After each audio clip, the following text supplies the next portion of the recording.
মধ্যরাতে হঠাৎ চোখ খুলে গেলে আল্লাহ তাআলার দুইটি নাম পড়ুন, তারপরে ফলাফল দেখবেন আপনি নিজে অবাক হয়ে যাবেন।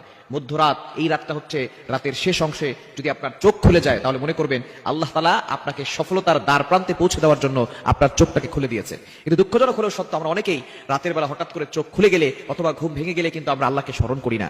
এই সময়টা হচ্ছে সবচেয়ে গুরুত্বপূর্ণ সময়। বুখারী শরীফের বর্ণনা, নবীজি সাল্লাল্লাহু আলাইহি ওয়াসাল্লাম জানিয়ে দিয়েছেন, নবীজি সাল্লাল্লাহু আলাইহি ওয়াসাল্লাম বলেন, রাতের শেষ অংশে, মধ্যরাতের পরেই রাতের শেষ অংশে যখন রাত একেবারে গভীর হয়ে যায়, এই সময়টা আল্লাহ তাআলা প্রথম আসমানে চলে আসেন এবং আল্লাহ তাআলা বান্দাদেরকে ডাকতে থাকেন, কার কি লাগবে আমি আল্লাহর কাছে চাও।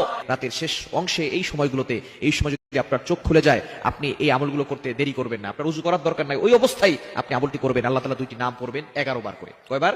এবং দুইটি নাম পড়ার আগে আপনি 3 বার দুরূদ শরীফ পড়বেন।